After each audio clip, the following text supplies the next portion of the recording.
If you're thinking about buying a home in Chicago, it's important to note that there are things that you can negotiate when making an offer to make sure you get the best deal possible. In today's video, we're going to cover 7 things that you can negotiate when buying a home here in the Chicagoland. So let's go.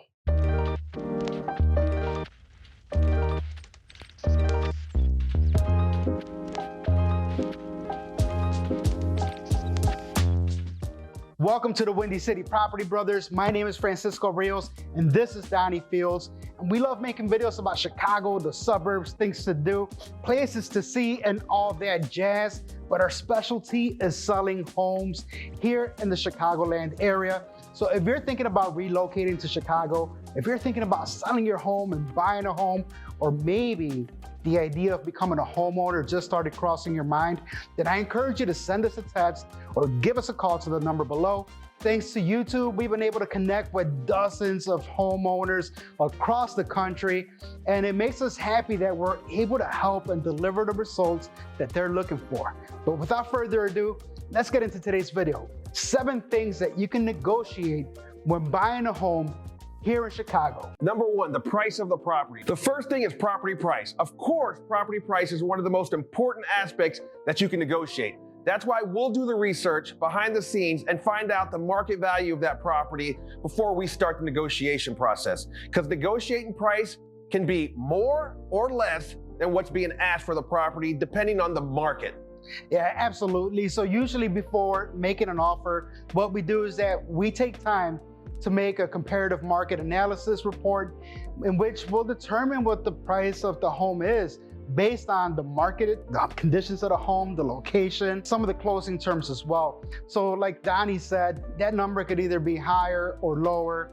In markets like 2022, where homes were selling within a day with multiple offers, that offer price might have to be higher if you want to win the home. And in today's market, where we're seeing a little bit more days on market, we might be able to get you a discounted price or maybe some closing costs, which actually brings us to point number 2. The second thing that you can negotiate when buying a home here is closing costs. Closing costs usually includes taxes, attorney fees, title insurance, and it usually comes out to about 3% of the price of the home. That's another thing that we can negotiate. And the sweet thing about negotiating closing costs, it can reduce how much money you have to bring to the table. Instead of having to bring your down payment and closing costs, you might just have to bring the down payment. And if you have VA financing, I know Donnie works a lot of those, you might be able to bring, what is it, like close to $0? $0. Our last 2 buyers got to the table and they had to bring nothing to the closing table. They were just able to get that key and move it in right away. Yeah, absolutely. So there's so many different ways to structure a deal, but closing cost is an important one. You know, they say you pay for the home twice, the day you buy it and the day you sell it. And you know, in this case, entering that home with $0 is a beautiful thing. Number 3, guys, is the closing date. If you need more time to move into that property or you want to move in a little bit later, it's possible that we can negotiate the move-in date with the seller. We always call the selling agent and find out if that's something that, you know, would motivate their client when we submit our offers. But again, that's something that we can negotiate to meet our time frame and or their time frame. Negotiating the closing date, it's all about convenience, whether it's convenience for the seller or convenience for the buyer. In a market where things are moving fast, we might be able to negotiate a longer closing cost so that the seller has time to find a home. And in the situation where, you know, things are moving slow and the seller has to go, we might be able to get you a 3-week close if you're financing the deal. That also depends on which lender you're working with. Or we might be able to close within 2 weeks if it's a cash deal. The most common is 4 to 6 week closing. But again, guys, it's negotiable, as Francisco and I just mentioned. Number 4 is going to be appliances. Typically, when we walk through a home, there's appliances already in place, such as a refrigerator, stove, washer, dryer. Those are personal property though, because they're not attached to the home. So one of the things that we're gonna negotiate on the contract is which appliances stay. And if you already have your own appliances and you don't like the appliances that are already in place, we can also ask for the seller to remove them at their expense so that you don't have to deal with them when you move in. Absolutely right. Number 5, guys, is repairs or credit for repairs. So again, After the inspection, if there's any repairs that need to be made to the home, and we'll discuss that right away to see if it can be included in the final price. By that, I mean deducted from the final price and or a credit for that number, which ultimately would have you bringing less to the table. Again, if the seller can't make the repairs, we can reduce the price and negotiate that credit for you to make the necessary repairs after you take possession of that home. Typically, the best way to get this done is to have the inspection first. Therefore, we have an inspection report to go off of. And we can't negotiate all kinds of repairs. If you don't like the colors of the walls, doesn't mean that you're entitled to ask for them to paint a different color. We're mainly looking for safety issues or anything that's a big concern with the home.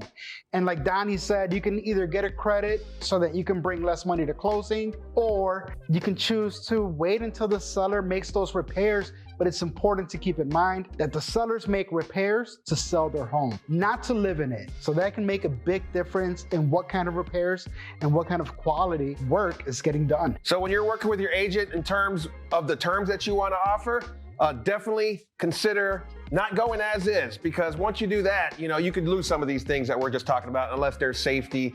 Yeah, and sometimes you just have to go as is. That's the deal. Some sellers want as is, in which case, if you want the home, you buy it as is. Number 6 is going to be financing.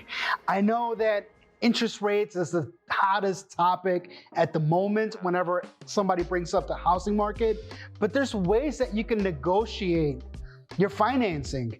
Typically, you can negotiate with the lender. Most lenders are very competitive and they want to match the greatest and best out there. So if you shop around and you like lender B more than lender A, but lender A has a better interest rate, you might be able to negotiate that down with lender B and still get that low rate. At the same time, in today's market, we've also been negotiating buy downs, which means that you pay up front to lower the interest rate on the loan so that you can save money on your monthly payments.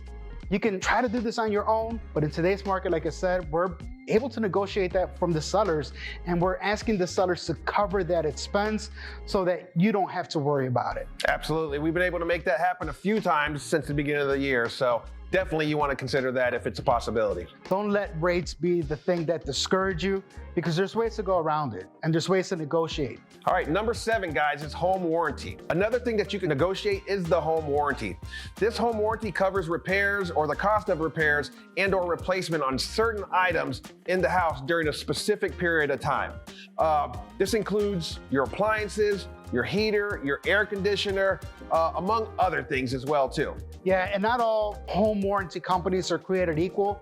They all have a different way of structuring the coverage that they offer. So it's important to shop around. We work with a couple different companies, and it's always convenient, especially when you have like older water heaters, an older furnace, or just older appliances overall, because maybe a 1-year home warranty can save you thousands within those first 12 months of owning the home. I'm no stranger to this. I've sold plenty of homes where the summer comes around, it's super hot out, and that air conditioner fails. When the pandemic came in and there was a shortage of supplies and materials, a lot of these air conditioners weren't able to get fixed because they were older, the parts weren't as common, in which case the home warranty companies were replacing them and saving our clients $3,000 to $5,000 depending on the size of the unit.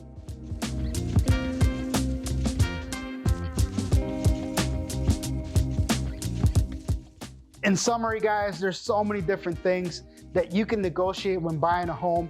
That's why it's important to work with someone who not only knows the market, but someone who's familiar with the contracts and has your best interest in mind, because negotiating the right things up front can save you money, time, and headaches.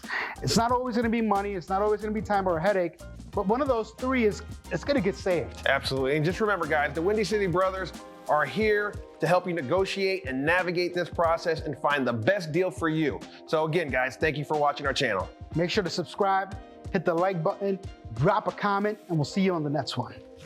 Peace.